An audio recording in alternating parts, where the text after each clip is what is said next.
pessoal! Nessa videoaula a gente vai fazer exercícios da conservação da energia mecânica. Vamos começar com o exercício 7.42. Um bloco de massa 2 kg é empurrado contra uma mola de massa desprezível e constante elástica K, 400 N por metro, comprimindo a mola até uma distância igual a 0,22 metros. Quando o bloco é libertado, ele se move ao longo de uma superfície horizontal sem atrito e sobe um plano inclinado de 37 graus. Veja a figura. Então, o que ele narrou para a gente? Que tinha um bloco de massa de 2 kg que comprimiu uma mola. Então, a mola tinha, uma elongação natural, essa mola foi comprimida. Lembra que quando a gente comprime a mola, o X fica negativo? Tudo bem? Então, ele comprimiu a mola até uma distância de menos 0,22 metros.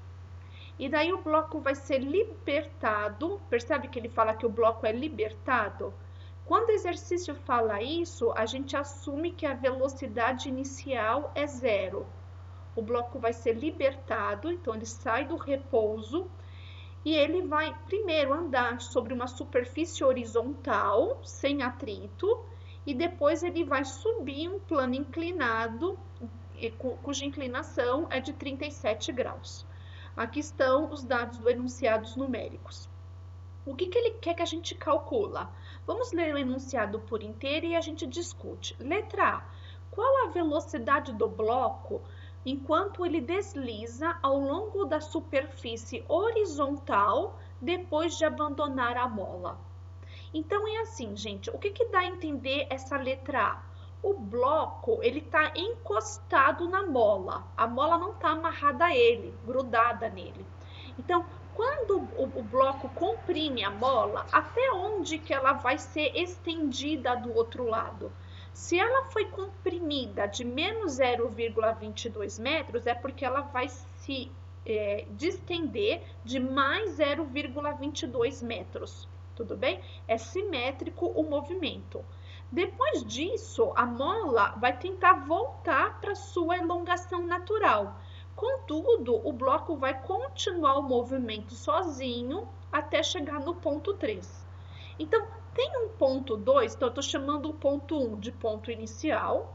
Então, tem um ponto 2 que eu vou falar que é o ponto de desacoplamento da mola, que é quando a mola, chegou até esse ponto e ela retorna para cá sozinha e o bloco passa a andar sozinho. Então, o exercício que é justamente a velocidade nesse ponto, depois que o bloco abandona a mola, que é o ponto de desacoplamento. Tudo bem? E também ele faz referência à letra B de um ponto 3.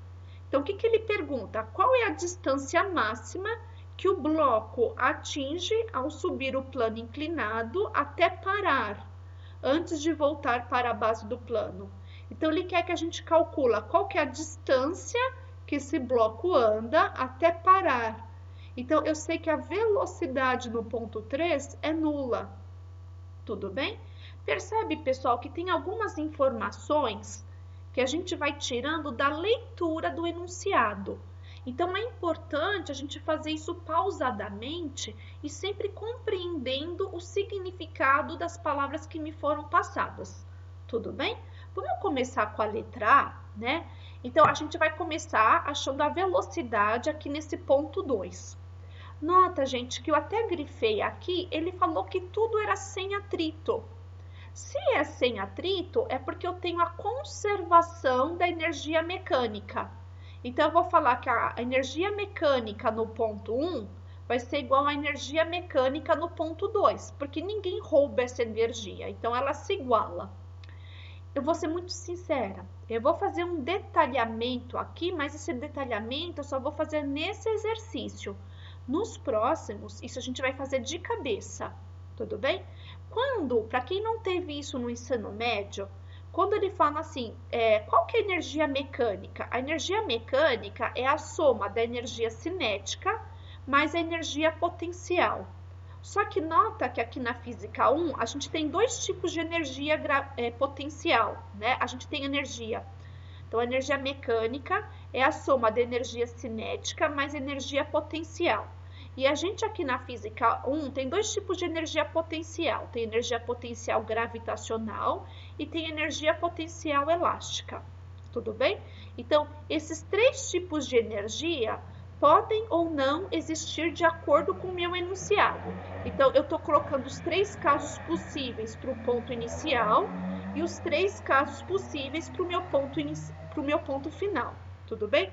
Aí a gente vai se perguntar, nesse ponto 1, eu tenho energia cinética? E a gente vai ver que não tem, porque ele fala que o corpo sai do repouso. Então, eu não tenho energia cinética. Quando eu vou me referenciar à energia potencial gravitacional, isso requer atenção, porque depende de onde você, aluno, vai escolher a altura do solo. Aqui no exercício, eu acho que todos fariam isso. A gente colocaria o y igual a 0 aqui na altura do chão, tá vendo? Então, essa barra azul na horizontal é o meu y igual a 0. Então, como a condição 1 está na altura do solo, eu não tenho energia potencial gravitacional, porque o meu y é 0. Tudo bem? Só que aqui a mola foi comprimida.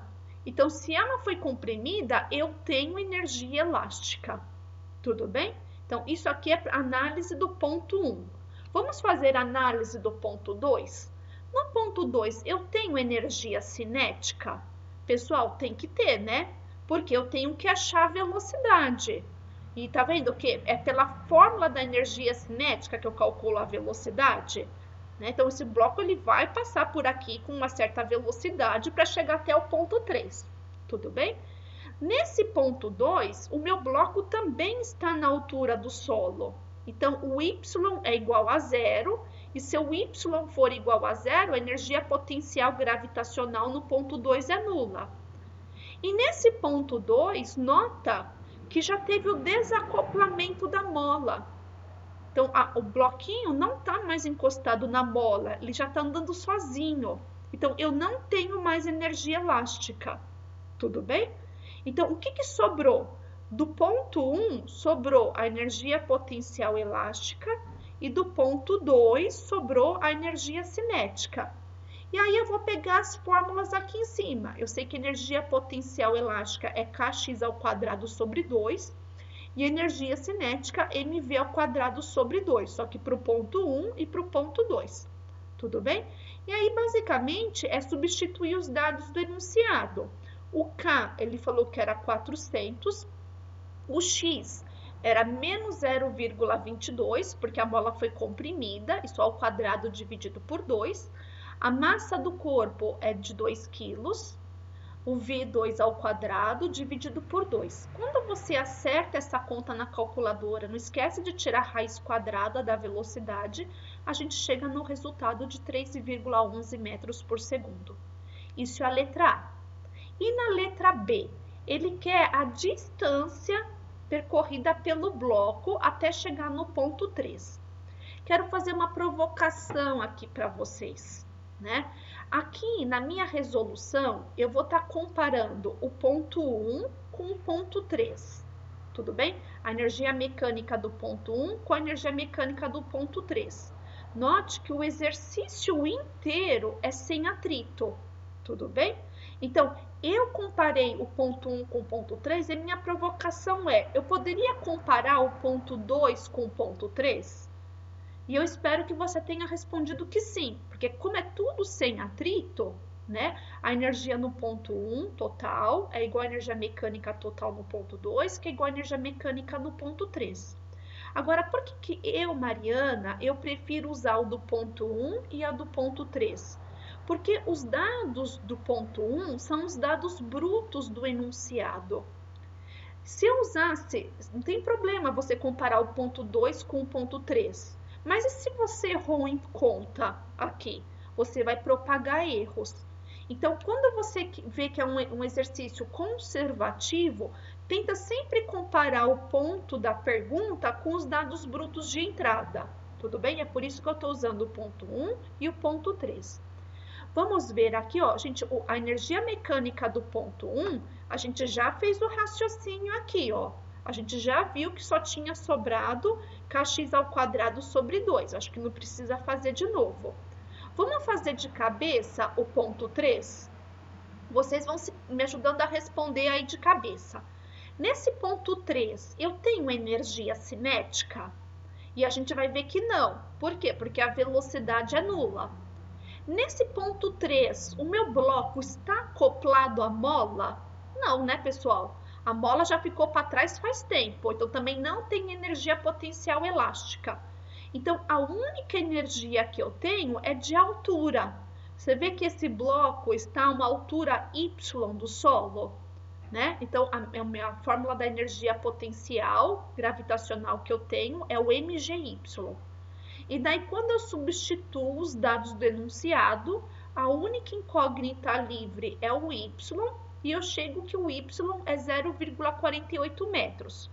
Só que muita atenção, não é o y a pergunta do enunciado. A pergunta do enunciado é o d, é a distância percorrida. Então, se você olhar, a gente tem um triângulo retângulo formado aqui. Então, eu posso fazer o seno de 37 graus. O seno de 37 graus é o cateto oposto, que é o y, dividido pela hipotenusa, que é o d. Tudo bem? E daí, como eu quero saber quem é o d, né, só multiplicar em cruz aqui as contas, substituo os dados do enunciado, tudo bem? Veja que o y eu acabei de achar na conta anterior e a gente vê que a distância percorrida foi de 0,8 metros.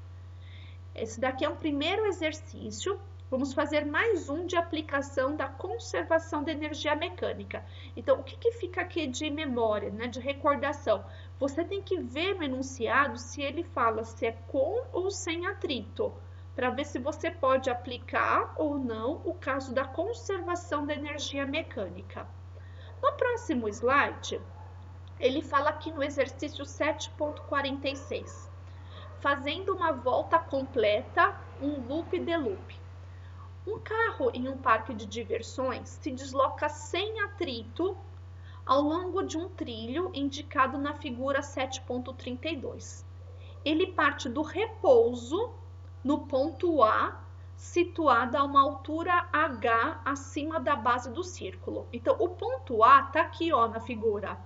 Então, ele fala que parte do repouso, a velocidade inicial é 0, acima de uma altura h do solo. Então, meu y igual a 0 é aqui embaixo. E ele fala que é tudo sem atrito. Tudo bem? É sem atrito.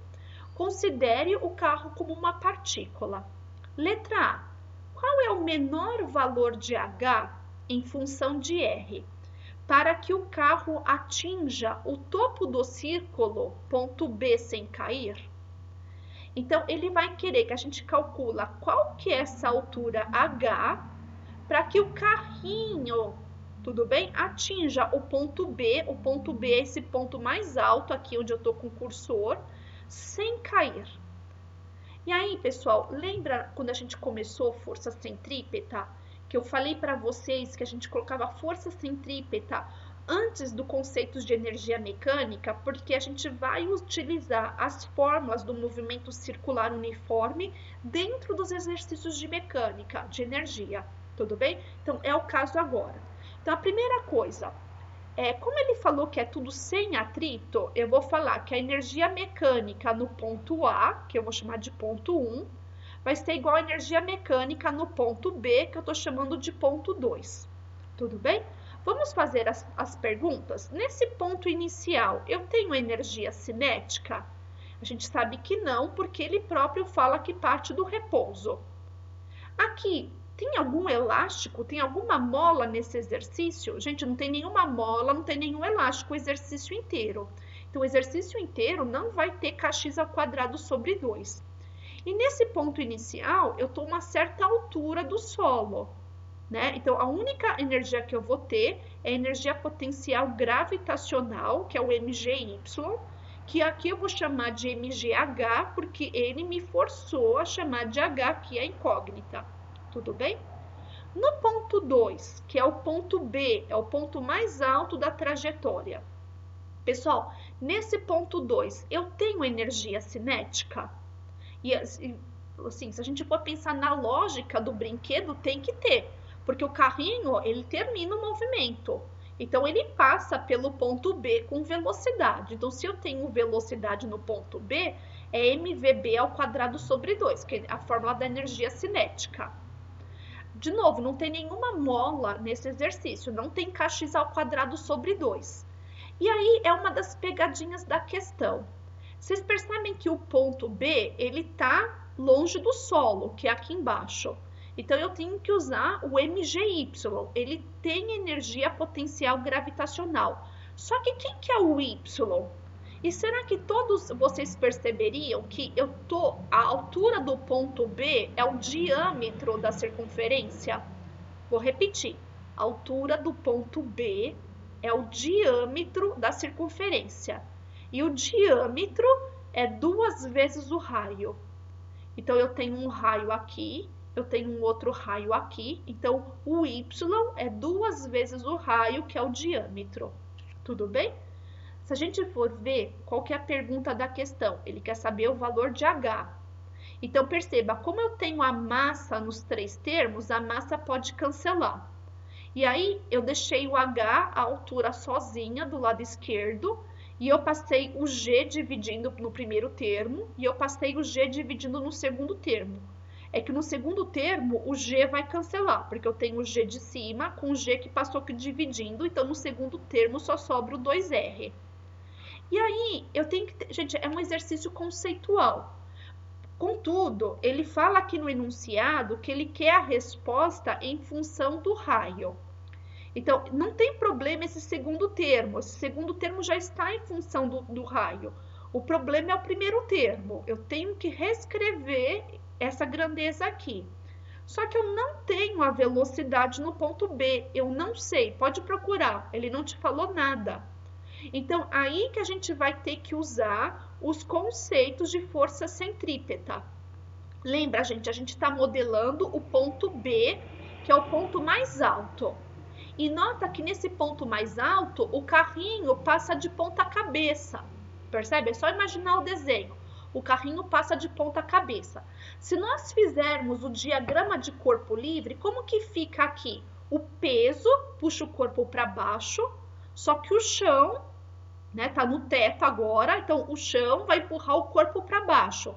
É o mesmo exercício do globo da morte das videoaulas anteriores. Então, tenho 2 forças empurrando o corpo para baixo. E o ponto B faz parte de uma trajetória circular. Então, quando é uma trajetória circular, a gente pode usar que força centrípeta é massa vezes aceleração centrípeta. Lembra que força centrípeta não existe, é uma força fictícia e a gente reescreve ela em cima das forças da mecânica. Então, lembra a convenção? Forças que apontam para o centro são positivas e forças contrárias ao centro são negativas. Aqui não tem nenhuma força contrária ao centro, só tenho 2 forças a favor do centro. Então, tanto a normal como o peso são positivas. E a fórmula da aceleração centrípeta é V ao quadrado sobre R. Só que nota, olha o nível de detalhismo do enunciado. Ele quer que atinja o ponto B sem o carrinho cair. Mas você lembra como que a gente resolve os problemas da física? Que a gente faz a pergunta ao contrário? Tudo bem? Então, é difícil calcular para não cair. Então, a gente vai calcular para perder o contato, para cair. Tudo bem? Se o carrinho perder o contato, né? Se ele cair em queda livre, qual dessas 2 forças deixa de existir? Então, se ele não tocar mais aqui, o disco, tudo bem? Quem deixa de existir é a força normal. Então, nessa minha equação anterior, a minha normal é nula. Então, se eu fizer a minha normal indo a 0, o que sobra do lado esquerdo? Sobra a força peso e do lado direito, mv ao quadrado sobre r. Lembra que peso é massa vezes gravidade. A massa do lado esquerdo cancela a massa do lado direito. E quando eu isolo a velocidade ao quadrado fica igual a g vezes r. Então, essa velocidade é a velocidade em que ponto? No ponto B, tudo bem?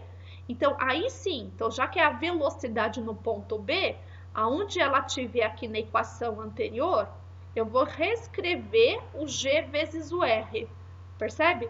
Aí o g de cima cancela o g de baixo.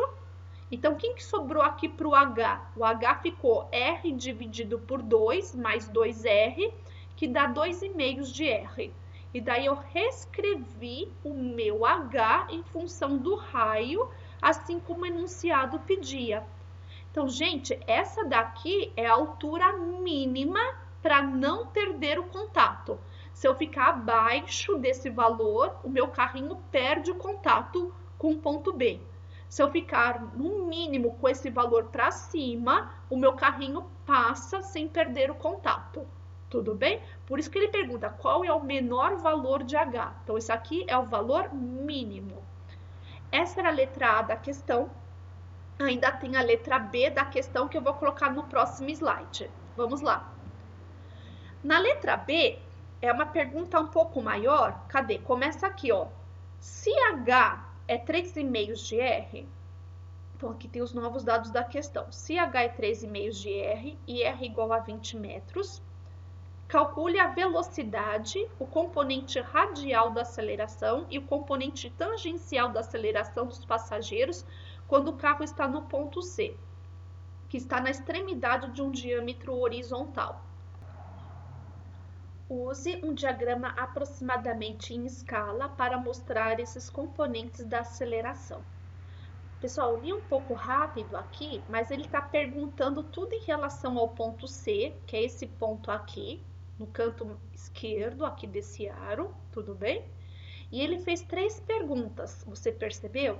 Ele quer que a gente calcule a velocidade no ponto C, ele quer que a gente calcule a aceleração radial e a componente da aceleração tangencial, tudo para esse ponto, tudo bem? Lembra, pessoal, o movimento todo é sem atrito. Então, eu posso fazer que a energia mecânica no ponto A é igual à energia mecânica no ponto C.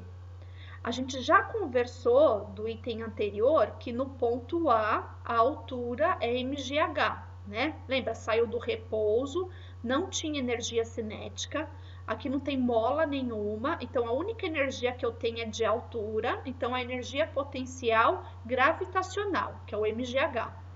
No ponto C, que a gente precisaria olhar, né? Então, o que é no ponto C? Quando o carrinho passa por aqui, por esse ponto, ele tem velocidade, então vai ficar, tem energia cinética, então vai ficar mvc ao quadrado sobre 2. E, de novo, é um pouco parecida a sacada em relação à letra A. Esse ponto C, nota que tá acima da altura do solo, né? O solo é o y igual a 0. E qual que é a altura do ponto C? Vocês percebem que o ponto C está na mesma altura do raio, né? Tem a altura do raio. Então, o y do ponto C é o raio, ele está na metade do diâmetro, esse ponto C, tudo bem? Então, aqui vai ficar mgr. E aí, é substituir basicamente os dados do enunciado, só nota também que nos 3 termos tem a massa, então eu cancelei a massa, a gravidade é 10. Ele que falou no enunciado que o H era 3,5 de R, sendo que o raio ele já falou que era 20. Não tem problema, eu não sabia a velocidade, porque justamente eu quero calcular, né? Ele me falou que o raio era 20, eu tenho todos os dados a menos da velocidade no ponto C. De novo, resolve isso com calma lá na calculadora, não esquece de tirar raiz quadrada. Aí a gente tira que a velocidade no ponto C é 31,6 metros por segundo. E aí vem as outras 2 questões. Ele pergunta quem que é a aceleração radial e quem é a aceleração tangencial.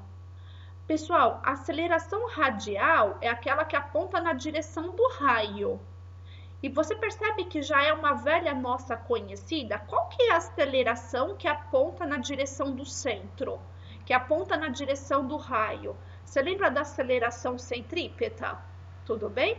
Então, aqui vai ser a aceleração centrípeta, e a gente viu nas videoaulas anteriores que a aceleração centrípeta é v ao quadrado sobre r.